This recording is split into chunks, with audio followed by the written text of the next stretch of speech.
जैसे कि बच्चों हम लोगों ने पार्टनरशिप का फर्स्ट क्लास में आपका introduction, then meaning, definition and partnership का कैरेक्टरिस्टिक स्टार्ट किया था। क्लियर? तो जिसमें मैंने आप लोगों को पार्टनरशिप के फर्स्ट 2 कैरेक्टरिस्टिक्स के बारे में बताया था। पहला था आपका number of persons and second है बच्चों आपका नो लीगल फॉर्मेलिटीज। क्लियर? तो पहले से एक बार बच्चों फिर से एक बार थोड़ा सा रिवाइज करते हैं हम पार्टनरशिप के बारे में। जैसे कि पहले मैंने आपको बताया था बच्चों कि ओवरऑली अगर बोला जाए बिजनेस कितने प्रकार के होते हैं। ओवरऑली 3 टाइप्स, एक सॉल ट्रेड और एक पार्टनरशिप और एक जॉइंट स्टॉक कंपनी। वैसे हिंदू अनडिवाइडेड फैमिली भी है, कोऑपरेटिव सोसाइटी भी है, बट एज एन होल बच्चों हमें 3 प्रकार के बिजनेस दिखाई देते हैं। And so far as accounting is concern, तो हम अकाउंटिंग पढ़ रहे हैं, तो यहां पे हमें अकाउंट्स बेसिकली अभी sole trade, partnership and company को करने को मिलते हैं। तो अभी तो कंपनी अकाउंट्स हमारे पास नहीं है, बस शेयर कैपिटल एक ही टॉपिक है। शेयर कैपिटल ही क्या है? कंपनी अकाउंट्स है, एंड हमारा टॉपिक है क्या? पार्टनरशिप। क्लियर? तो फर्स्ट ऑफ ऑल हमें मालूम है सभी को बच्चों, partnership is the second and advance form of business organisation. किसका एडवांस है? सॉल ट्रेड का। इन सॉल ट्रेड बिजनेस आपका कैपिटल लिमिटेड था, मैनेजरियल एबिलिटी लिमिटेड थी, रिस्क बियरिंग कैपेसिटी भी बच्चों लिमिटेड थी। In fact one person that soul trader और सोल प्रोप्राइटर इन पास्ट में बच्चों में बोल रहा हूं, मेरी लैंग्वेज देखो, कुड नॉट प्रॉपरली, कर नहीं सकता था, manage the overall activities of the business by himself. हुआ? So these are the reasons बच्चों gave rise to the another form of business organization that is known as partnership। ये reason था जिसकी वजह से दुनिया में और एक प्रकार का बिजनेस है, उसे बोलते हैं partnership. That is why partnership is considered as the advance form of आपका, इसे क्या बोलते हैं? एडवांस बोल सकते हो बच्चों, एडवांस वर्सन किसका? Of sole trade business. ये मैं आपको बता चुका हूं। क्लियर? सबको बता चुका हूं।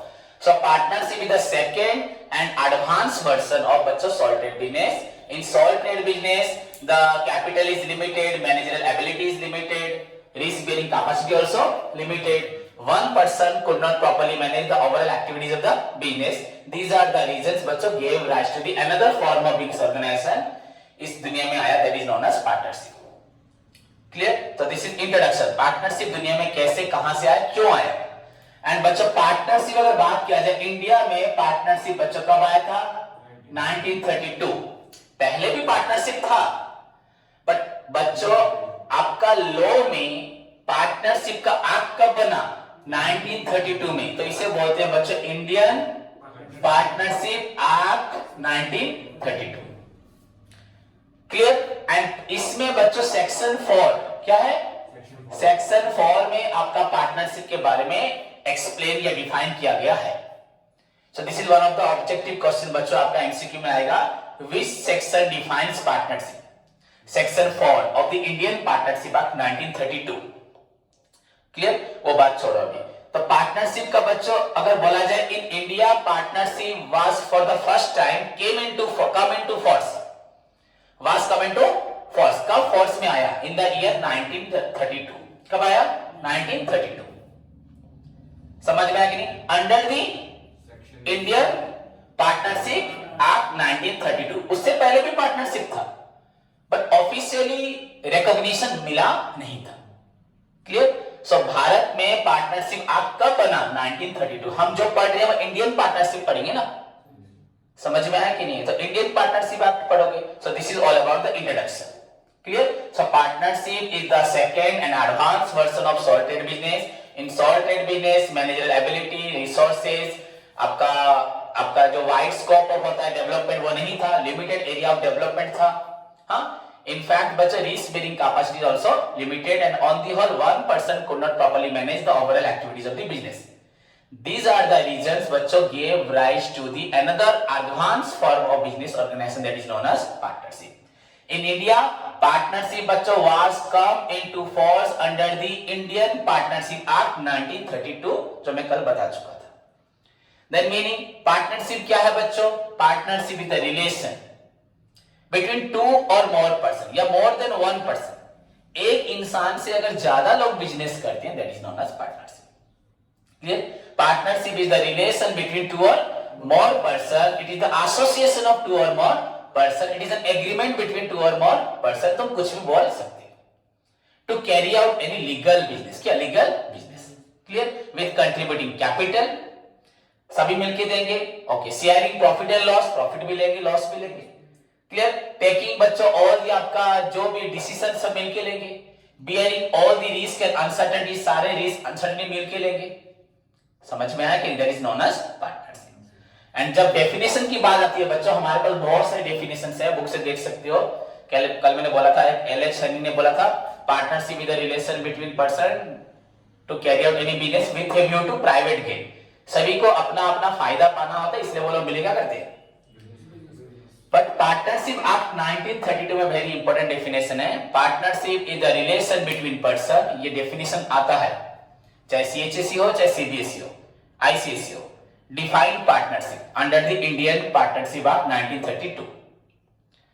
समझ में आया? तो partnership is the relation between person who have agreed to share the profits of a business carried on by all or any of them acting for all। Partnership एक रिलेशन बिटवीन पर्सन्स होता है बच्चों, जो लोग राजी होते हैं, agreed होते हैं टू शेयर द प्रॉफिट्स। क्या शेयर करने के लिए? चाहे वो सभी मिलके बिजनेस करें, सपोज ए बी सी तीनों मिलके बिजनेस करें, या अगर ए बी भी करते हैं तो ए बी भी सी के नाम से भी बिजनेस करेंगे, या अगर ए अकेला भी दुकान में बैठा है तो दैट डजंट मीन कि ए की ऑनर है, वो ए की अपने लिए भी करेगा काम, बी के लिए भी करेगा, सी के लिए। मतलब कैरिड आउट बाय ऑल या any of them, any one of them, हाँ, हु रिप्रेजेंट्स ऑल, वो सबको रिप्रेजेंट करेगा। That is the definition under section 4। इसमें है सेक्शन 4। क्लियर? उसके बाद बच्चों मैंने आपको पढ़ाया था कैरेक्टरिस्टिक, यहां हम पढ़ रहे थे क्या? तो ये आज का हमारा टॉपिक फिर से स्टार्ट होगा। तो फर्स्ट पॉइंट मैंने आपको बताया था नंबर ऑफ पर्सन बोलो, एसोसिएशन ऑफ पर्सन बोलो, टू और मोर पर्सन बोलो, सेम चीज है। ओके, तो number of persons, okay, partners कितने हैं ना? नहीं बोला था, जो लोग पार्टनरशिप बिजनेस करते हैं उनको क्या बोलते हैं? ओके, तो नंबर ऑफ पर्सन क्या है बच्चों? At least 2 persons are required to start a partnership business. तो मिनिमम कितने हुए मैंने बोला था? 2। That means the minimum number of persons required to start and continue a partnership firm is 2। समझ में आया? लिख सकते हो, जो भी लिखो, एटलीस्ट 2 पर्सन लिखो, या there must be a minimum number of 2 persons are required to start a partnership business because one person cannot said to be itself his own partner। एक पर्सन को अपना पार्टनर बोला नहीं जा सकता, and one person cannot enter into A partnership firm में कभी वो ज्वाइन कर सकता नहीं है, स्टार्ट कर सकता नहीं है। So there must be a minimum कितने हैं? 2 पर्सन। बच्चों हाउएवर क्या था, पार्टनरशिप एक्ट 1932 में there is nothing about the बच्चों मैक्सिमम लिमिट, कुछ मैक्सिमम लिमिट डिफाइन नहीं था। सिंपली हम लोग बोलते थे कि अगर आपका बैंकिंग बिजनेस है तो मैक्सिमम कितना होगा? 10, एंड अगर अदर बिजनेस है तो ये आपको क्या होगा? 20।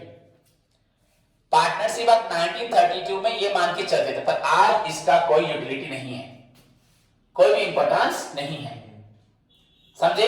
आज बच्चों मैंने कल बताया था आपका section 464 of the Indian companies act बच्चों आपका 2013 1 अप्रैल से क्या हुआ? आपका ये मैक्सिमम लिमिट हो गया 100। क्या हो गया? 100।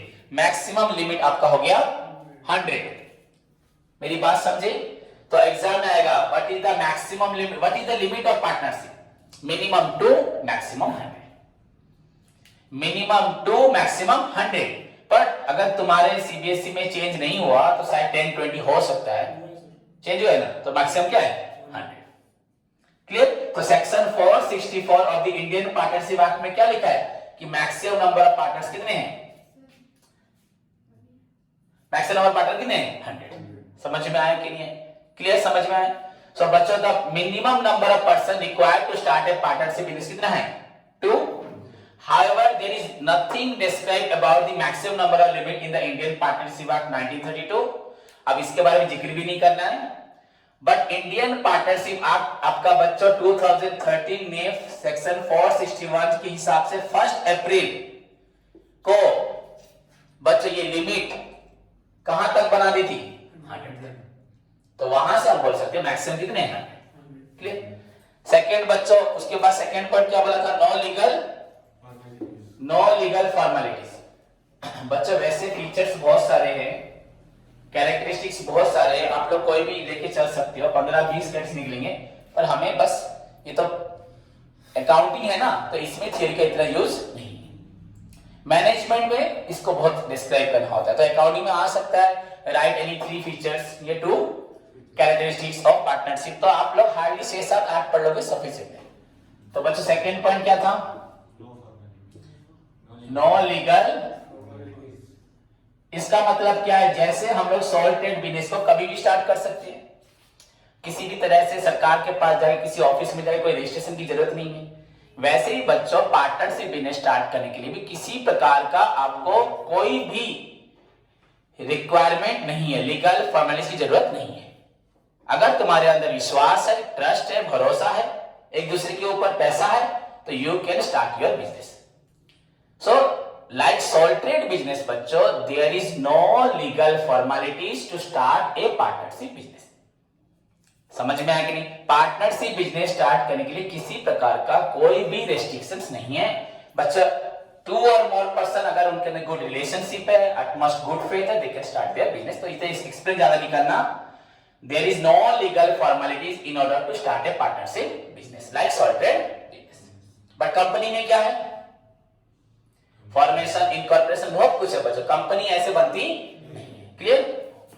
थर्ड पॉइंट बच्चों, आप बोल सकते हो कॉन्ट्रैक्चुअल रिलेशनशिप। ये बस ऑलरेडी मैं पढ़ा चुका हूं लॉ में, बिजनेस लॉ में, बस रिवाइज करवा रहा हूं। कॉन्ट्रैक्चुअल रिलेशनशिप, तो बच्चों व्हाट इज कॉन्ट्रैक्चुअल रिलेशनशिप? बच्चों सपोज मेरे पापा मुझे काम बोलते हैं, अगर मैं नहीं करता, बस डांट सुनना पड़ता है ना, पापा मेरे नाम पे केस करते हैं ना, मुझसे दुश्मनी कर लेते, ना मुझसे फाइन मांगते, नहीं होता ना। मम्मी चाय बनाओ, अगर मम्मी नहीं बनाती तो मम्मी पे क्या युद्ध करता हूं क्या? नहीं करता। या अगर चाय बना के देती, मन बोली 10 रुपए दे, अगर मम्मी मुझे बोलती है अच्छी चाय बनाऊंगा 10 रुपए देगी, मैं हाँ दूंगा, पर चाय बना के दी पर मैं 10 रुपए नहीं दिया, तो मम्मी मेरे साथ कोई करेगी नहीं। बिकॉज हमारे अंदर जो रिलेशनशिप है वो डोमेस्टिक रिलेशनशिप है, क्या पर्सनल रिलेशनशिप है। अगर बच्चों ऐसा ही रिलेशनशिप पार्टनर्स के अंदर रहा बिजनेस में, तो बिजनेस नहीं चल पाएगा। याद रखना, किसी भी बिजनेस करने के लिए हमें लॉ में पढ़ा है, हमारे अंदर कॉन्ट्रैक्चुअल रिलेशनशिप होना चाहिए, लीगल रिलेशनशिप होना चाहिए। रिलेशनशिप कभी भी सोशल या डोमेस्टिक या रिलीजियस होना नहीं चाहिए, प्राइवेट होना नहीं चाहिए।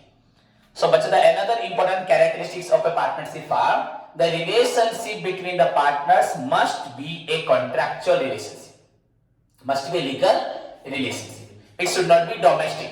नहीं तो क्या होगा बच्चों, प्रॉफिट सपोज मेरा 2 है, तेरा 1 है, हाँ या नहीं? सपोज 90 रुपीज प्रॉफिट हुआ, उस 90 रुपीज प्रॉफिट को हम लोग अगर 2:1 में डिवाइड करते हैं, मैं लूंगा 60, तुम लोगे 30, तो ये कंफर्म है। तो जब प्रॉफिट होगा मेरा 60, तुम्हारा 30। और ऐसा ना हुआ अगर मैं कभी ज्यादा लेता रहा, कभी तुम अपनी मन से लेते रहे, तो इसमें क्या होगा, फिर हमारे अंदर डिस्प्यूट क्रिएट होगा एंड बिजनेस सर्वाइव नहीं करेगा। सो डेफिनेटली अगर हमारे अंदर कॉन्ट्रैक्चुअल रिलेशनशिप होगा, एग्रीमेंट होगा अगर हम दोनों के अंदर, हम तीनों के अंदर, तो क्या definitely it will survive for a long period of time. So, बच्चों the another important characteristics of a partnership are that बच्चों it is based on बच्चों agreement between the partners या contractual relationship between the partners। Clear? आप इस relationship को orally बना सकते हो, written भी बना सकते हो, हाँ या नहीं? अगर written में बना दिया तो ये partnership deed होगी, क्या होगी? partnership deed। तो इतना लिखने की जरूरत नहीं है, नोट्स में तुमको दे दूंगा, तुरंत दे चुका हूं लगभग, बच्चों को देख लेना, उस नोट्स में सब कुछ लिखा होगा। क्लियर? और जिनको नहीं मिला वो ले लेना। सो बच्चों the relationship between the partners must be बच्चों contractual relationship, it should not be, it can not be domestic और पर्सनल। हुआ the agreement, this your contractual relationship is based on agreement होगा between the partners. This agreement can be oral और इन्हें retain form, अगर retain में होता है तो उसे बोलते हैं पार्टनरशिप डीड। हो गया। उसके बाद बच्चा सिंपल और क्या बोल सकते हो, बहुत सारे पॉइंट हैं। कैपिटल क्या क्या capital, since it is a partnership firm the entire capital of the firm बच्चा is contributed by all the partners. ना एक जना देगा, so here capital contribution बच्चा is made by all the partner। so another characteristic हो सकता है बच्चे यहाँ पे large amount of capital can be raised as compared to salted business. Salted के कंपैरिजन में हम लोग यहाँ पे ज्यादा पैसा उठा सकते हैं। तो here capital is contributed by all the partners. और क्या लिख सकते हो बच्चों, शेयरिंग ऑफ, सिंपल सिंपल है, इसमें ज्यादा डिफरेंस नहीं है, खाली हमें थोड़ा सा पढ़ना है। Sharing of profit and loss, the entire profit of a partnership firm क्या होगा, is distributed among all the partners as per their ratio. कहां से है यहाँ पे, as per the agreed ratio. क्या हमने डिसाइड किया था कि हम पार्टनरशिप फार्म बनाएंगे, ए और बी प्रॉफिट लेगा 2:1 में, तो जो भी प्रॉफिट होगा वो लोग उसको 2:1 में शेयर करेंगे। And in case of no बच्चों कोई एग्रीमेंट नहीं है, देन इक्वली क्या होता है, पर अभी उसको तुम्हें जानना नहीं। यहां पे लिखना है the profit of the partnership firm is shared among all the partners, हाँ, as per the agreed ratio. और बच्चों क्या होता है, as per the capital contribution. क्या अगर एग्रीड रेशियो नहीं तो कैपिटल जिसने जितना दिया वो इतना प्रॉफिट लेगा। एंड अगर कुछ भी नहीं है, इंफॉर्मेशन डिस्कशंस नहीं हुआ, तो वो क्या होगा, ऑन द बेसिस ऑफ आपका क्या होगा, सॉरी इक्वली क्या होगा, इक्वली। क्लियर, 5 पढ़ लो। उसके बाद लिख सकते हो बच्चों नो सेपरेट एंटिटी। क्या नो सेपरेट एंटिटी, इसमें क्या लिखोगे, लाइक सॉल्टेड बिजनेस बच्चों, पार्टनरशिप बिजनेस में भी partners and their firm are one, partners and उनके फार्म क्या है, one. There is no separate entity, मतलब सपोज 3 पार्टनर्स है, ए बी सी। अगर सी बच्चों सी जाके लोन लेके आया फार्म के लिए, इसके लिए फार्म के लिए, तो जब जो लोन जिसने दिया वो मांगने आएगा, अगर बी दुकान में बैठा है तो बी से जब मांगेगा, बी क्या बोलेगा, सी को दिया तो सी से मांगो, ऐसे होता है क्या, है नहीं। पार्टनर्स और उनका बिजनेस क्या है, वन। वैसे ही अगर सी मर भी जाता है तो उसका लोन कौन चुकाएगा, बी चुकाएगा, ए बी उसे रिटर्न करेगा ना, बस सी देगा क्या। सो बच्चों यहाँ पे कोई सेपरेट एंटिटी नहीं है, तुम्हारा फार्म एंड तुम दोनों क्या हो, सेम है। मैनेजमेंट पॉइंट ऑफ व्यू से हमेशा बिजनेस एंड उसके ऑनर सभी क्या होते हैं, one. Accounting point of view से बिजनेस एंड ऑनर क्या होते हैं, सेपरेट एंटिटी होता है अकाउंटिंग में, कंसेप्ट में है, समझ में आया कि नहीं। सो बच्चों there is no separate legal entity between the firms and the partners, ये लिखोगे, there is no separate entity between firm and the partners, both are same in the eye of law. ये गलत करेगा तो तीनों ही फंसेंगे, नहीं फंसेंगे ना, उसको पकड़ो उसने गलत किया, ऐसा होता है क्या, बाद में मालूम पड़ेगा तुम लोग इनोसेंट थे तो तुमको माफ किया जाएगा, पर पहले तीनों ही क्या होंगे, पकड़े जाओगे। समझ में आया कि नहीं। So there is no separate entity between the firm and the partner in the eye of law, both are one, both are, हो गया।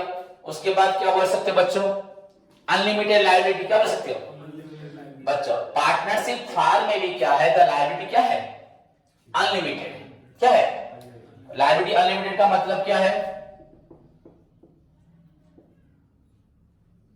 अगर फार्म किसी से लोन लेता है और फार्म क्या होता है, उस लोन को रिटर्न नहीं कर पाता, फार्म के पास उतनी रिसोर्सेस नहीं है, एसेट्स नहीं है, तो क्या होगा, सभी पार्टनर्स को अपने घर से पैसा लाके रिटर्न करना पड़ेगा।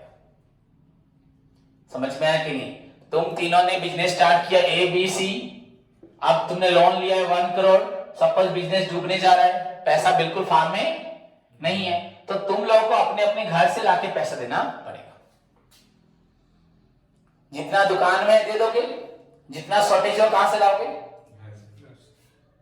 समझ में आया कि नहीं। सॉल्ट ट्रेड में क्या था, ये भी अनलिमिटेड था। सॉल्ट ट्रेड में अगर मैंने उधार किसी से लिया है, मेरे पास जितना है मैं दुकान से रिटर्न करूंगा, अभी शॉर्टेज हो अपने घर से, अपनी प्रॉपर्टी जो भी हो, घर में जो सामान सबको बेच के लाके पैसे रिटर्न करूंगा। बच्चों ये वर्ड आया क्यों अनलिमिटेड लायबिलिटी? इसका रीजन है तो इसके बाद जो थर्ड फॉर्म ऑफ बिजनेस है वो कंपनी क्या है। सपोज मैंने कंपनी में पैसा लगाया, सपोज मैंने किंगफिशर कंपनी में पैसा लगाया था, पास्ट में लगाया था जो डूब गया। तो बच्चों मैंने वहां पे सपोज लगाया था 10,000 रुपए, मान के चलो हो। तो अगर किंगफिशर कंपनी डूब गई तो मेरा मैक्सिमम 10,000 रुपए ही डूबेगा। मुझे किंगफिशर कंपनी के लायबिलिटी को रिटर्न करने के लिए अपनी प्रॉपर्टी बेचने की जरूरत नहीं है। तो वहां पे बच्चों firm and the shareholders, company and the, वो दोनों एक नहीं है। समझ में आ गई? नहीं तो कोई भी इंसान कंपनी में पैसा, तो अगर कंपनी डूब गई मतलब हम लोग भी डूब जाएंगे।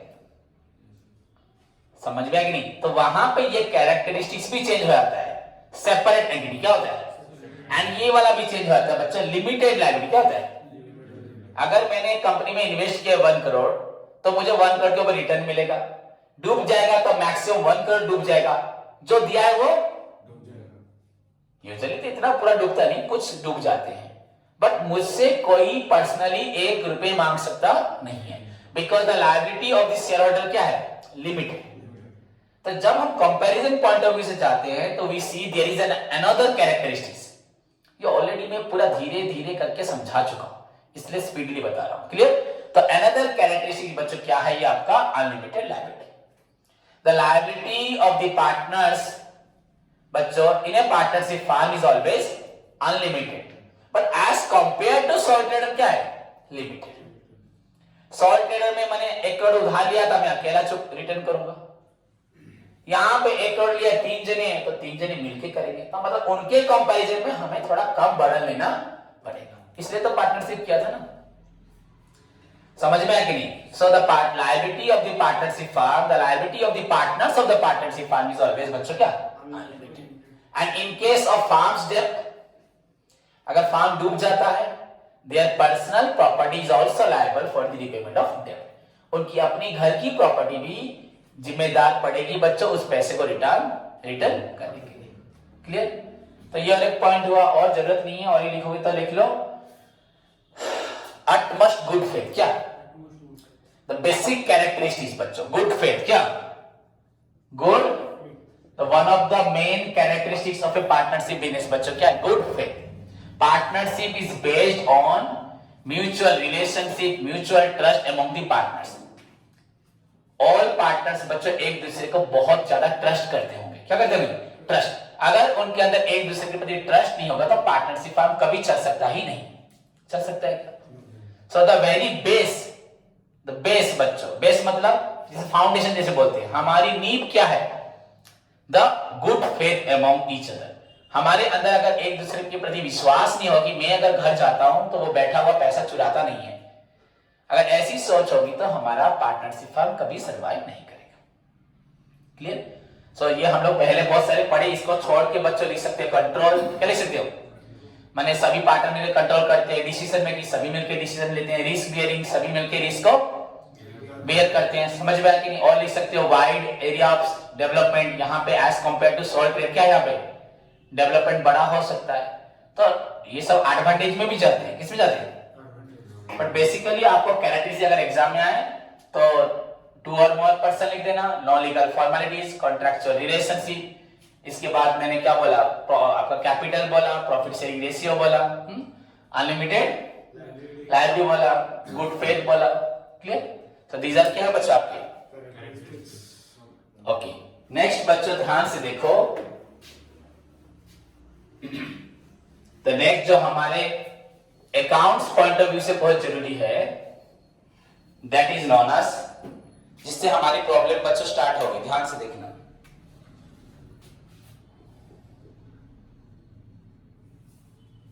ये एग्जाम का लॉन्ग क्वेश्चन भी है, क्या है, पार्टनरशिप डीड,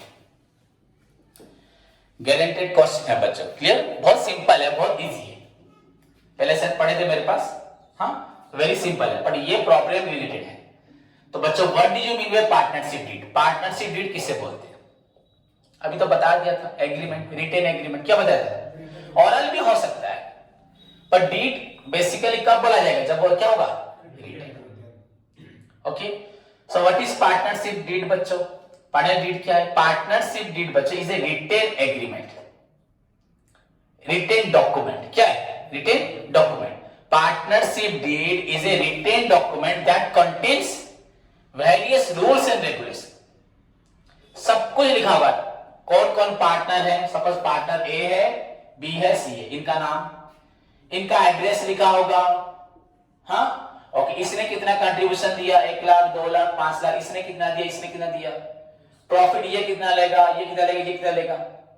तो बच्चों detail description of the partners बच्चों अलग में उनका क्या क्या रोल है, ये कौन सा काम करेगा, ये मैनेजर काम करेगा, ये मार्केटिंग करेगा, ये दुकान में बैठ के सेल करेगा, जो भी जिसका रोल होगा एवरीथिंग कहां डिफाइन होगा, सो दैट बाद में लड़ाई नहीं करेंगे। इनफैक्ट ये भी लिखा हो कि हम टाइम टू टाइम क्या करेंगे, चेंज करेंगे, 3 मंथ्स में हमारा ड्यूटी क्या होगा, चेंज होगा। तो इसके होने से क्या होगा, पार्टनरशिप फार्म पूरा सुरक्षित रहेगा। वरना सपोज बच्चों इसने 5 लाख दिया, इसने 5 लाख दिया, इसने 5 लाख दिया, बाई चांस सपोज ये मर जाता है तो इसकी फैमिली में जो भी इसके लीगल हायर होंगे तो ये लोग इसको उसके साथ गलत भी कर सकते हैं। पर इसके अगर उसकी फैमिली के पास क्या होगा, डीड होगा, उसे कॉपी होगा, तो वो आराम से इनसे ले सकती है, क्लेम करके कोर्ट में क्लेम करके ले सकती है, इनसे भी मांग के ले सकती है। सो बच्चों पार्टनरशिप डीड क्या है? Partnership deed is a written document. क्या इट इज ए रिटेन? ये भी मैं पढ़ा चुका हूं लॉ में, इसलिए डिटेल पूरा धीरे धीरे नहीं बता रहा, लॉ में पढ़ा चुका तुम लोगों को, क्लियर? जो बच्चे नहीं है बस बोलो देखना। So partnership deed is a written document that contains बच्चों वेरियस रूल्स एंड रेगुलेशंस बच्चों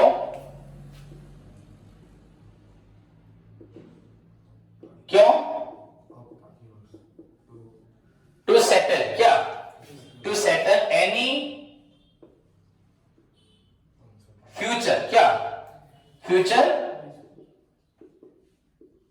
disputes arise among the partners,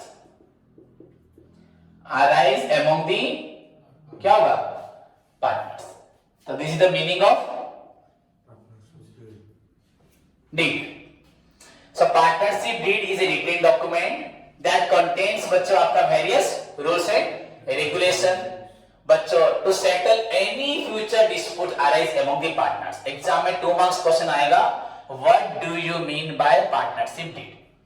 Partnership deed is a written document that contains बच्चों various rules and regulation to settle any future disputes arise among the partners. Clear? समझ में आया? ये long question है, what do you mean by partnership deed and what are its contents? क्या बस 1-2 बच्चों को नहीं मालूम, बाकी सभी ने पढ़ा है। तो what are its contents लिख रहा हूं, contents नहीं लिख रहा, क्या इसके एलिमेंट्स क्या है, क्या बोला, इसमें क्या क्या लिखा होता है। कंफर्म क्वेश्चन है, तुमको right any 6 contents, 5 contents, 3 contents, या तुम लोग को लॉन्ग क्वेश्चन आ सकता है। What do you mean by partnership deed, explain its contents. Contents elements कभी लिखा नहीं हो, क्या लिखा हो, कंटेंट्स। तो अगर ये क्वेश्चन भी आया तो पहले थोड़ा पार्टनरशिप का इंट्रोडक्शन मीनिंग लिख देना थोड़ा सा, देन क्या लिखना, पार्टनरशिप डीड, उसके बाद स्टार्ट करना कंटेंट्स। तो व्हाट आर द कंटेंट्स, क्या हो सकता है बच्चों, बहुत सारे कंटेंट्स है। पहला क्या हो सकता है बच्चों, name of the firm, name and place of the firm लिख सकते हो, नेम एंड ओके, तो आपका नेम एंड प्लेस एक साथ लिख देना, name and place of the firm हो गया फर्स्ट पॉइंट। ओके, सेकंड क्या हो सकता है, नेम एंड आपका अगर बोला जाए एड्रेस ऑफ पार्टनर्स ना, पार्टनर्स हो गया, हो गया। तो name and place of the firm and address of the, तो बच्चों पार्टनरशिप डीड में क्या लिखा हुआ, it must contain the name and बच्चों place of the firm where the business is located. हुआ, अगर बढ़ा के लिखना चाहते हो ऊपर हेडिंग बस कर दो क्या, नेम एंड प्लेस। तो it must contain, it should contain the name and place of the firm where the business is located. Clear. Then second क्या होगा, name and address of the partners. It also contain बच्चों name and full details of the address या partner लिख, address of the partner लिखो या partners. Third बच्चों क्या होगा, nature of business. It should contain वही टाइप ऑफ बिजनेस जो बोला, इट शुड कंटेन द बच्चों nature of business they intend to carry out. वो किस प्रकार का बिजनेस करना चाहते हैं, कपड़े का, जूते का, आपका कुछ ग्रोसरी का, जो भी बिजनेस हो, तो तुम्हारा किस प्रकार का दुकान है वो भी इसमें लिखा होगा। क्लियर। देन क्या हो सकता है बच्चों आपका, capital contributed by each partner. अगर हेडिंग देना है तो बस कैपिटल लिखना। The amount of capital contributed by each partner must be mention in the deed. Nature में हाँ, it should contain the nature और the type of business they intend to carry out. उन्होंने किस प्रकार का बिजनेस करने के लिए सोचा है तो वो वहां पे लिखा होगा। क्लियर। तो यहां पर नेक्स्ट क्या है, कैपिटल कंट्रीब्यूशन। सारे नोट्स में है, आप लोग देख सकते हो। ओके। नेक्स्ट उसके बाद बच्चों क्या आएगा, प्रॉफिट शेयरिंग रेशियो। क्या, वेरी गुड, प्रॉफिट शेयरिंग याद है तुम लोग को, प्रॉफिट शेयरिंग रेशियो। हाँ, इट शुड कंटेन द बच्चों the profit sharing ratio of each partner. कौन सा पार्टनर कितना प्रॉफिट लेगा वो भी डीड में लिखा होगा। क्या बोला, अगर डीड है तो उसमें लिखा होगा। तो अनदर पॉइंट है, तो कोई डिस्प्यूट होगा क्या, कोई प्रॉब्लम नहीं होगा। नेक्स्ट क्या है बच्चों, इंटरेस्ट ऑन कैपिटल। फिर क्या है, इंटरेस्ट ऑन आपका ड्रॉइंग्स। ये दो पॉइंट है कि नहीं। पार्टनर्स जो बिजनेस को क्या लेते हैं, कैपिटल। हाँ, पार्टनर्स बिजनेस से क्या लेते हैं, बिजनेस से क्या लेते हैं उसके ऊपर हाँ ड्रॉइंग्स लेते हैं, पर कैपिटल के ऊपर क्या लेते हैं, इंटरेस्ट लेते हैं। वैसे ही अगर तुम मुझसे मुझे पैसा देके मुझे इंटरेस्ट मांगते हो, मैं बताया था अकाउंट्स में, फाइनल अकाउंट में, वैसे ही बच्चों अगर तुम जब लेते हो पैसा हमसे तो हमें क्यों नहीं इंटरेस्ट देते। इनफैक्ट ये वेरी इंपॉर्टेंट पार्ट है किसका, पार्टनरशिप का। पार्टनरशिप में हमें अकाउंट्स पढ़ाते वक्त बच्चों इनकी बहुत जरूरत है। सेपरेट कैलकुलेशन भी है, सारा ड्राइंग्स का पूरा रूल्स है। जहां तक थ्योरी क्लास का सवाल है, ऑलरेडी बहुत बार इस टॉपिक को डिस्कस कर चुके, इसलिए मैंने ऐसे पढ़ाया, नहीं तो स्लोली अगर पढ़ाता था डिटेल में बहुत टाइम लगता, पर जरूरत नहीं है, आप लोग पढ़े हुए हो। सो इंटरेस्ट ऑन कैपिटल बच्चों अलाउड टू एनी पार्टनर, अगर देना है each partner must be mention कि 5% इंटरेस्ट दिया जाएगा। देन इंटरेस्ट ऑन ड्राइंग्स बच्चों चार्ज फ्रॉम ईच पार्टनर, कितना पार्टनर से हम इंटरेस्ट ऑन ड्राइंग लियो, that also be mention in the deed, वो मेंशन डीड में होगा। समझ में आया। उसको छोड़ के क्या है, any salary, any fees, any commission. Suppose A क्या करता है, थोड़ा एक्स्ट्रा काम करता है, अकाउंट्स का काम करता है, तो हमने डिस्कशन किया अगर हम अकाउंटेंट को हायर करते हैं तो उसको महीने का हमें 10-20 हजार देना पड़ेगा। सपोज हमारा ए के पास तो नॉलेज है, वो बिजनेस को चलाते हुए साथ में एक्स्ट्रा काम वो घर पे बैठ के दुकान बैठ के करेगा, तो हमने डिसाइड किया कि इसके लिए ए को हम 5000 देंगे, तो हमारे फार्म का भी फायदा होगा, ए भी राजी है। तो अगर if you decide to give any salary, fees, commission in respect of any extra work कोई करता है तो that should be mention in the deed. नहीं तो बाद में वो मांगेगा, तुम दोगे नहीं दोगे, तुम्हारे अंदर क्या होगा, डिस्प्यूट ना। मैंने भी तो एक दिन काम किया था, पैसा नहीं मांगा, तू क्यों मांग रहा है। वो हर दिन अगर तुम्हारा काम एक्स्ट्रा करेगा तो मांग सकता है ना। तो बच्चे एनी सैलरी, फीस हो, हाँ बोनस हो, कमीशन हो, एनी गिवन टू पार्टनर, वो भी मेंशन होगा। उसको छोड़ के क्या, अगर कोई पार्टनर पर्सनली लोन देता है, क्या देता है, लोन, फार्म को देता है लोन। सपोज अगर मैं बैंक से लोन लेता हूं 5 लाख, फार्म को जरूरत है, तो बैंक हाई इंटरेस्ट लेगा, बहुत सारी फॉर्मेलिटीज है। तो वहीं पे सी ने बोला कि मैं लोन देने के लिए रेडी हूं, मेरे पास एक्स्ट्रा पैसा है, पर हमारा भी तो करते हुए ना, अगर बैंक से लेते हैं इतनी सारी फॉर्मेलिटी, मॉर्गेज वगैरह देंगे और बैंक को क्या देंगे, तो हमें सी को भी क्या देना चाहिए, इंटरेस्ट ऑन देना चाहिए नहीं। अगर इंटरेस्ट ऑन लोन देना है तो that should be mention in the deed. If any partners बच्चों provide any financial support to the business, any क्या additional loan to the business, capital को छोड़ के, the amount of interest allowed to him given to him must be mention in the deed. समझ में आया कि नहीं? तो बिजनेस में कोई प्रॉब्लम होगा क्या? नहीं होगा। देन बच्चों उसको छोड़ क्या हो सकता है? Rules related to admission of a partner, अगर कोई ज्वाइन करेगा तो क्या रूल्स होगा? रूल्स रिलेटेड टू रिटायरमेंट, अगर मैं रिटायर हो जाऊंगा तो मुझे तुम कैसे रिटायर करोगे? मेरा शेयर दोगे, मेरा गुडविल दोगे, बहुत कुछ। पार्टनरशिप जब मैं प्रॉब्लम स्टार्ट करूंगा, यू विल सी लगभग 55-56 प्रॉब्लम में सारी प्रॉब्लम खुद कर रहा हूं यहां पे बोर्ड पे। एंड बच्चों तुमको सारे मैथ्स आ जाएंगे। इन फ्यूचर में भी पार्टनरशिप का कोई डाउट नहीं रहेगा। एडमिशन, रिटायरमेंट, डेथ, तीनों है हमारा। समझ में? उससे पहले है change in profit sharing ratio. तो बच्चों रूल्स रिलेटेड टू एडमिशन में क्या रूल्स है? रूल्स रिलेटेड टू रिटायरमेंट में क्या है? रूल्स रिलेटेड टू डेथ में क्या है? किसी का डेथ होने से उसके साथ हम किस तरह उसका एडजस्टमेंट करेंगे? समझ में आया कि नहीं? Rules related to dissolution of the firm, firm जिस दिन क्या होगा? टूट जाएगा, खत्म हो जाएगा, तब क्या रूल्स होंगे? Rules related to preparation of the books of account, हम कैसे बुक्स ऑफ अकाउंट बनाएंगे? समझ में आया कि नहीं है? हम बुक्स ऑफ अकाउंट कैसे बनाएंगे? हम जर्नल लेजर बनाएंगे या सब्सिडी बुक फॉलो करेंगे? हम लोग आपका कैश बुक मेंटेन करेंगे, रिसिप्ट पेमेंट अकाउंट मेंटेन करेंगे? हम लोग क्या अकाउंट बनाएंगे? सिंगल एंट्री करेंगे या डबल एंट्री करेंगे? तो ये rules related to preparation of books of account. Rules related to closing of the books of account, किस दिन आप क्लोज करोगे? 31 मार्च को, 31 दिसंबर को, दैट आप लोग डिसाइड करोगे। समझ में आया कि नहीं है? नहीं है? तो rules related to preparation of account, rules related to closing date of the books of account, rules related to audit, हमारा ऑडिट होगा कि नहीं, हम लोग खुद ऑडिट करेंगे, जांच, या किसी एक को हायर करके हमारे अकाउंट्स को जांच करवाएंगे। हाँ, rules related to any other litigation, अगर कुछ झगड़ा झाटी होता है, प्रॉब्लम आता है, तो उस समय एक थर्ड पर्सन को बुला के हमें क्या करेंगे? तो ये एवरीथिंग बच्चों इसमें लिखा होगा। तो 16-17 पॉइंट मैंने आपको बोल दिया। हो गया? हमें इतनी जरूरत नहीं है। अब 12 पॉइंट्स लिखोगे क्या है? Sufficient. Clear? So this is all about your partnership deed.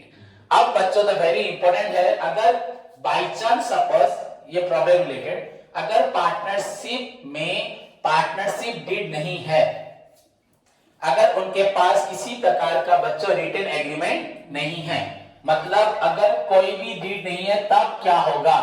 मतलब rules in the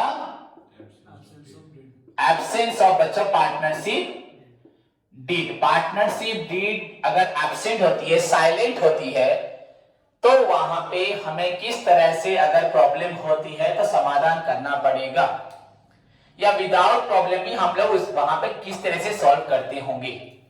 the very first point बच्चों आपका यहां पे प्रॉफिट शेयरिंग, जो हमारा प्रॉफिट होगा, प्रॉफिट शेयरिंग रेशियो, ये मस्ट बी क्या होगा? इक्वल। क्या होगा? It must be equal. तो बच्चों आता है एग्जाम में, in case of absent of silent of partnership deed, absent of partnership deed, the partner share their profit and loss in dash equal. क्या होगा? इक्वल। हो गया? सेकेंड, नो बच्चों इंटरेस्ट ऑन कैपिटल, किसी को किसी प्रकार का इंटरेस्ट ऑन कैपिटल दिया जाएगा नहीं। अगर कैपिटल पे इंटरेस्ट दूंगा तो नो इंटरेस्ट ऑन, किसी को इंटरेस्ट दूंगा नहीं, किसी इंटरेस्ट लूंगा नहीं। समझ में आया कि नहीं? बट यहां पे एक पॉइंट है, interest on loan, interest on loan. अगर कोई पार्टनर हमें इन एडिशन टू कैपिटल कभी भी फाइनेंशियल सपोर्ट करता है, तो वहां पे हमें उसको इंटरेस्ट देना चाहिए। कितना इंटरेस्ट तो डीड में लिखा होगा, पर डीड यहां पे है ही नहीं। तो अगर वो बोलता है भैया मुझे 7% दो, क्या अब तुम लोग दे देते हो, नो प्रॉब्लम। ये बैंक से लाते 13-14% देते, इसको 7% हमारे दोस्त ने दिए। पर अगर तुम लोग क्या करते हो, नहीं मानते, नहीं हम 4% देंगे, क्या देंगे? 5% देंगे, तो उसके पास हक है, हाँ, वो तुमसे कितना मांग सकता है? 6%। क्या मांग सकता है? 6% वो ले सकता है। अगर वो क्लेम भी करेगा तो तुमको you all are liable, firm is liable, firm से पैसा जाएगा। कितना जाएगा? 6%। समझ में आया कि नहीं? देन बच्चों और क्या लिख सकते हो? No salary, fees, bonus and commission should be given to any partner. हो गया?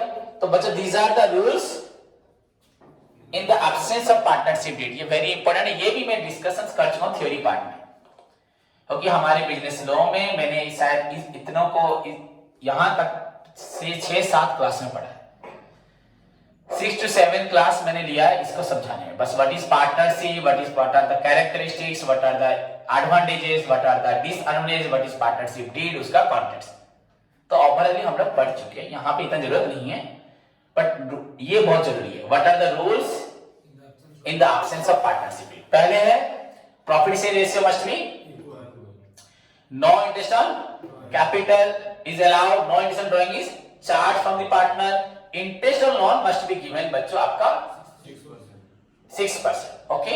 एंड फाइनल कोई भी सैलरी, फीस, कमीशन नहीं मिलेगा। एंड और एक पॉइंट हो सकता है, every partner has a right to inspect the books of account. सबके पास हक है। Suppose A B C 3 partner हैं, ए मेंटेन कर रहा है अकाउंट, ए सिर्फ बी को दिखाता है तो सी को नहीं दिखाएगा। सबके पास हक है कि आके बुक्स ऑफ अकाउंट को जांच करेगा, नहीं तो उसके मन में क्या रहेगा, डाउट रहेगा ना कि दोनों मुझसे मिलकर कुछ क्या कर रहे हैं, गलत कर रहे मेरे साथ। तो ऐसा नहीं हो सकता। रूल्स ना अकॉर्डिंग टू रूल भी बच्चों एवरी पार्टनर, अगर रूल्स नहीं दिए तो एवरी पार्टनर। बच्चों गुड फेथ है कि नहीं है?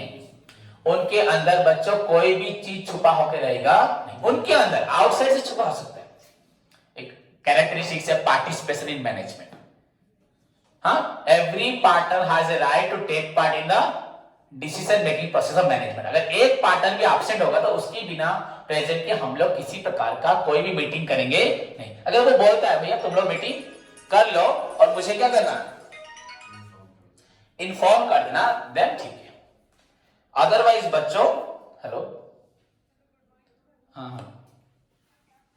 हो गया, आओ। समझे बच्चों क्या बोला? तो दीज आर द, एग्जाम में आएगा व्हाट आर द रूल्स, तुम लोग का भी आएगा what are the rules in the absence of partnership. हो गया? तो यही रूल्स है, हमें बस याद रखना है ये वाला पॉइंट क्या, एंड ये equal profit sharing ratio must be equal. क्या होगा? ये दोनों पॉइंट हमारे प्रैक्टिकल वर्क में हमें फेस करने पड़ेंगे। Clear? So these are the बच्चों बेसिक था। उसके बाद कल से हम लोग पढ़ेंगे बच्चों पार्टनरशिप में आपको बेसिकली पढ़ना क्या है मालूम है? प्रॉफिट एंड लॉस, नया चीज, पर ये भी आपके कोर्स में ज्यादा नहीं है। Profit and loss, appropriation account. उसके बाद बच्चों सबसे बड़ा है क्या, मेन है क्या, कैपिटल अकाउंट। क्या है आपका? Profit and loss, appropriation account. उसके बाद क्या पढ़ना है? कैपिटल। समझ में आया कि नहीं? उसके बाद हम लोग पढ़ेंगे रिकंस्टिट्यूशन, वो अलग आपको धीरे धीरे मालूम पड़ेगा। तो टुमारो मैं आपको डिस्कशन क्या करूंगा, प्रॉफिट एंड लॉस, देन उसके बाद क्या पढ़ाऊंगा, कैपिटल। बच्चों जहां तक थ्योरी का सवाल है सिंपली लर्न करना व्हाट इज आपका लॉ में पूरा डीपली है। यहां पे सिर्फ what is partnership, define partnership, in which section partnership is defined, हो गया। उसके बाद बच्चों क्या, द लिमिट ऑफ पार्टनरशिप। ये क्वेश्चन आता है व्हाट इज द लिमिट। तो सब बच्चे क्या सर लिमिट तो नहीं पढ़ाया था। Limit is minimum to maximum 100, limited minimum to maximum 100, भाई इतना ही बोलना और कुछ बोलना नहीं। समझ में आ गई? तो पार्टनरशिप कब इंडिया में आया था? 1932 में। Very good. उसके बाद partnership is defined under section which section में? 46 section 4। Okay, what is the minimum limit of the partner? Minimum 2। What is the maximum limit? 100। Okay, पहले जो था उसके बारे में डिस्कशन नहीं है क्या? What is the rate of interest on loan given to the partner in case of partnership it is silent? 6%। Okay, what is the percentage of बच्चों profit sharing ratio in case of partnership it is silent? Equal percent. क्या होगा? Equal. समझ में आया कि नहीं? तो और इससे ज्यादा कुछ नहीं है। क्लियर? समझ में आया तो धन्यवाद।